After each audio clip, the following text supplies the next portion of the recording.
Greetings. I am Patrick Jerome, and this is lecture number 3 in my series on fact-based astrology. Today's topic is Gauquelin moon, that is, moon either in the 9th or 12th house. In Gauquelin studies, the moon was high in two groups, writers and murderers. Murderers. Jesus Christ. It's interesting, but it's also scary. And what the hell does it mean? Confusion often seeps in doing a statistical study. It's one of the reasons why astrologers have shied away from Gauquelin. That, and the fact that they pay no attention to statistics whatsoever. But they're right in a way, because only a fool would take this data literally. Why? Let's crunch a few numbers. 1/6 of the population has a Gauquelin moon. Out of 1 million people, that's 166,667. But only 390 out of 1 million have committed a murder. And of those, only about 100 are the kind of vicious murderers that the Gauquelins included in their study. And only 1/6 of those can be expected to have a Gauquelin moon. So our database includes a mere 17 people out of 1 million.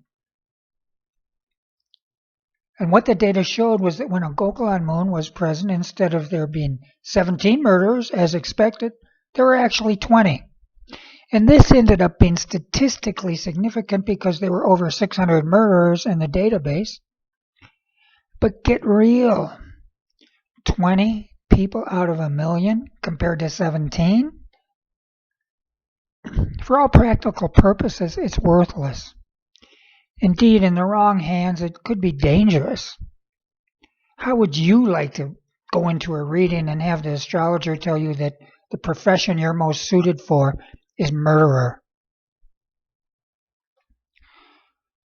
But what is practically useless can still be important if it leads us to a deeper understanding, and the Gauquelin findings do that. Indeed, the Gauquelin data has enormous religious and philosophical implications. But the Gauquelins were statisticians, not astrologers. And if we actually want to use their findings, we have to broaden our approach. Since the early 1990s, I've done hundreds of keyword studies. And the subject I used weren't the outstanding professionals or vicious murderers that the Gauquelins used. No, they were ordinary people. People I know, friends, family, clients, students, former classmates, people I met on the bus, along with a sprinkling of famous people. And the results are telling. Here are the psychological tendencies of ordinary people who have the same astrological profile as murderers. Normal or weird, neutral. Team player or disruptor, neutral. Warm or cold, neutral. Lively or retiring, neutral. Parental or childlike, neutral. But in soft or hard, they are soft.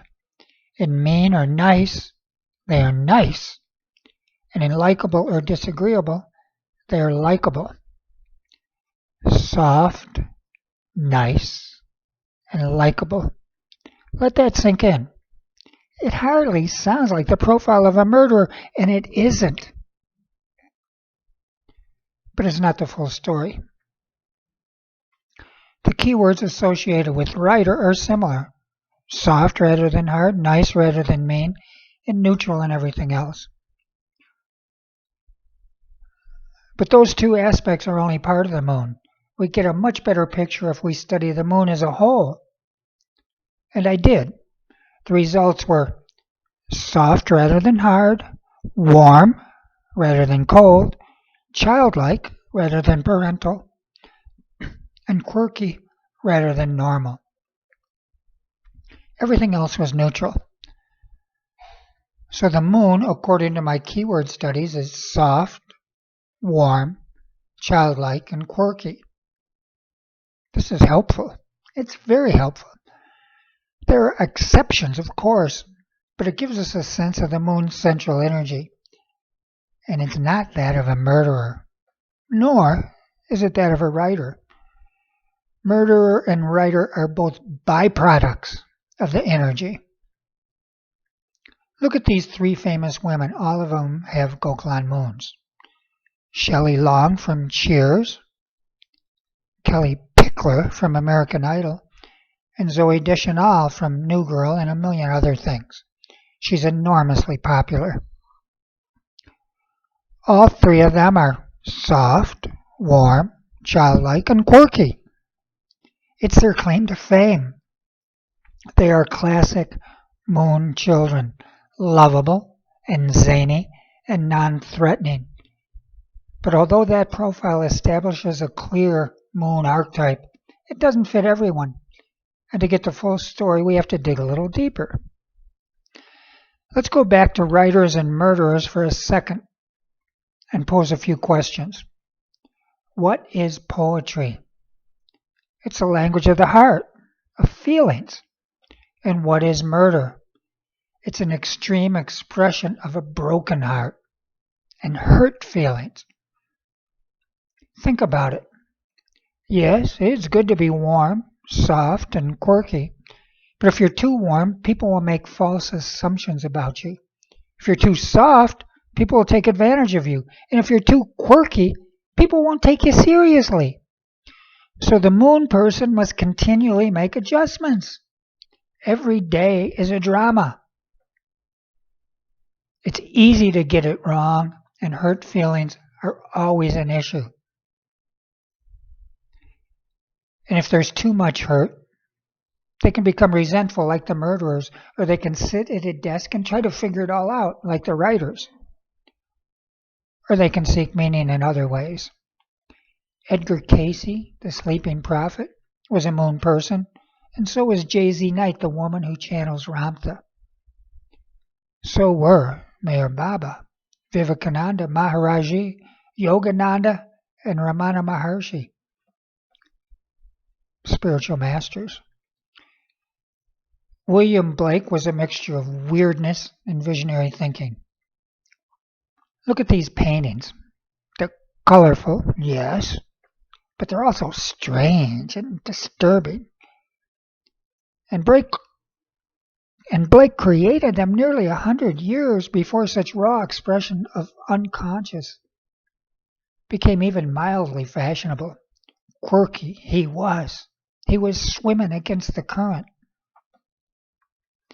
I have a Gauquelin moon friend. He isn't a writer or a murderer, but he is, without a doubt, a quirky character. He rides around on a bicycle with Easy Rider handlebars.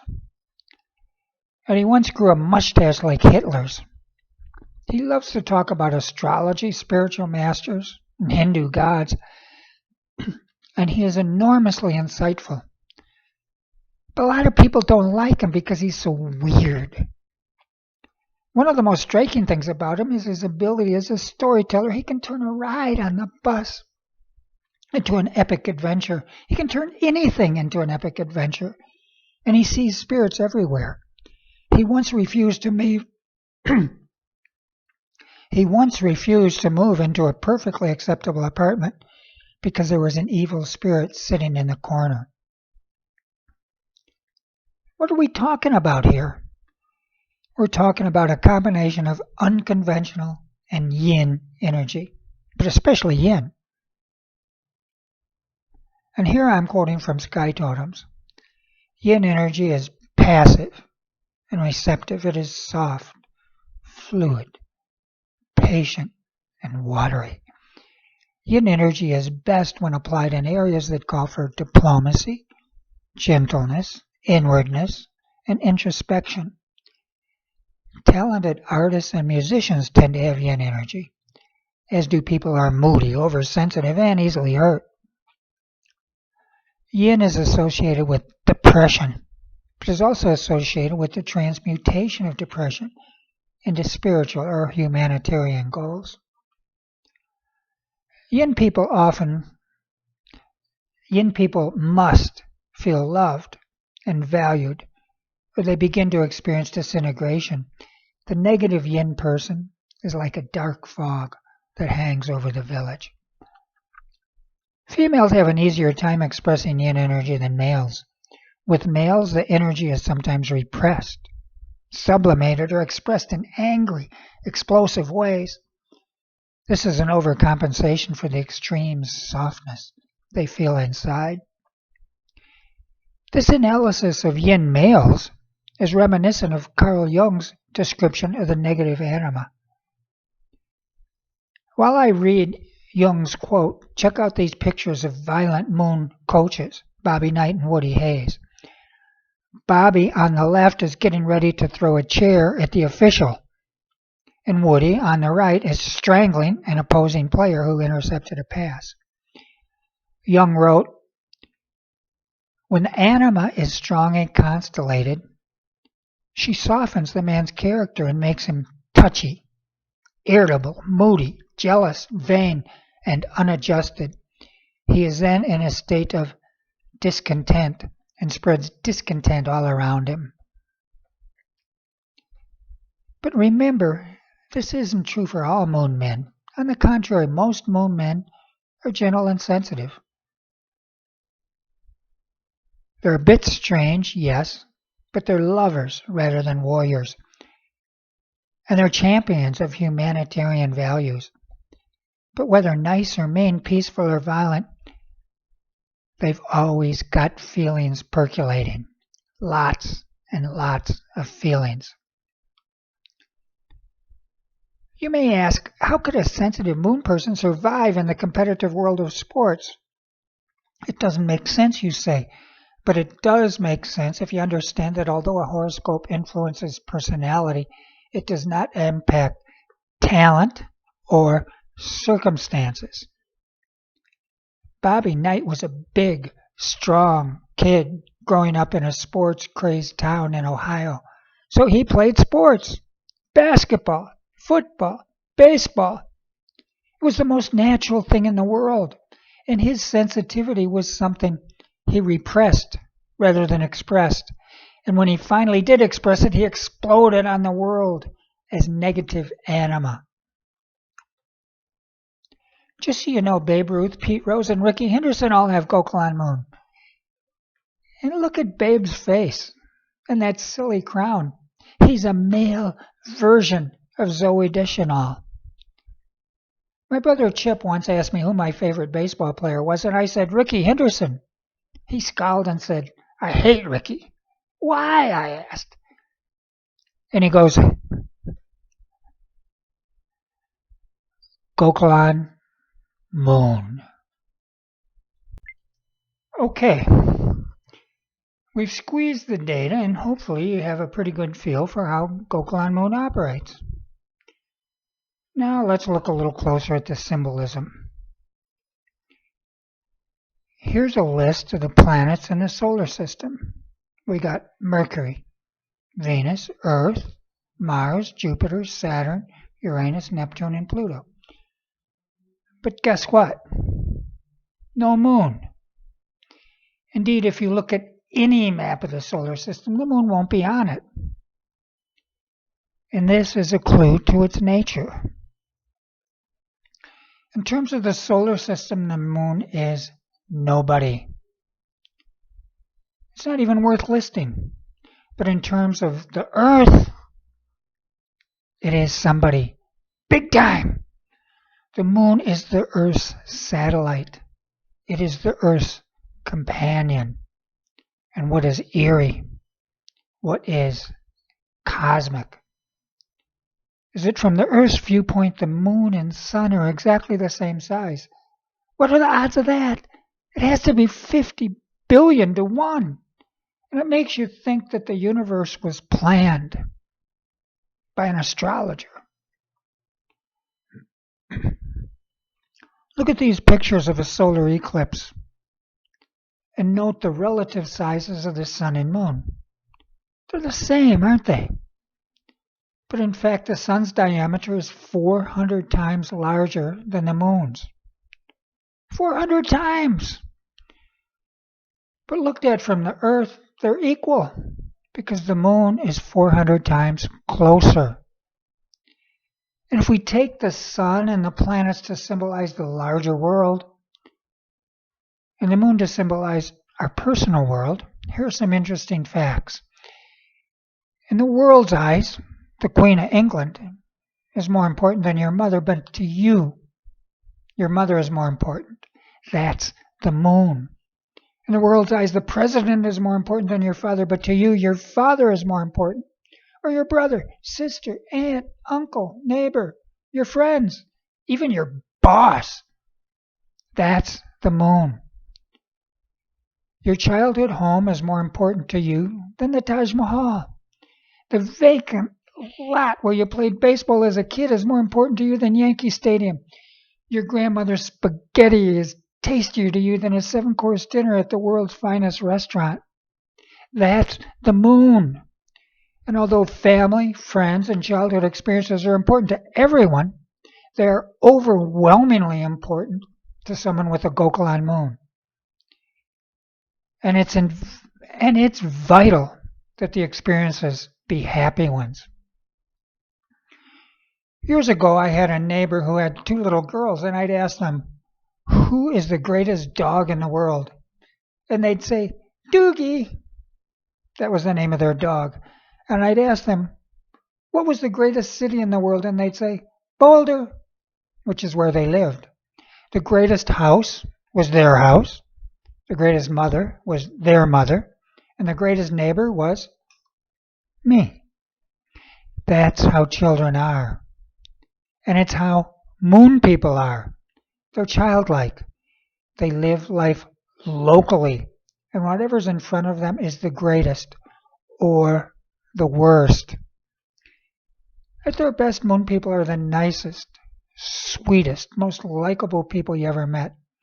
They're easygoing, generous, and caring. They're imaginative, intuitive, quirky, and fun to be around. They are in touch with their feelings. They haven't forgotten what it's like to be a child. But at their worst, moon people are a reservoir of hurt feelings, resentments, frustrations, and complaints. Endless, boring complaints and rages. Horrible rages. Which profile is more likely? The nice profile, the gentle profile, the likable profile. There are more sweet moon people than sour ones, even among the men, a lot more. But moon people are sensitive souls, and hurt feelings can lead them down some dark alleys. But if you're sincere with them, they'll be sincere with you, most of the time. But don't hold it against them when they act crazy every once in a while. That's it for now. I hope I made this clear. But clear or fuzzy, right or wrong, this is Patrick Jerome saying, see you next time.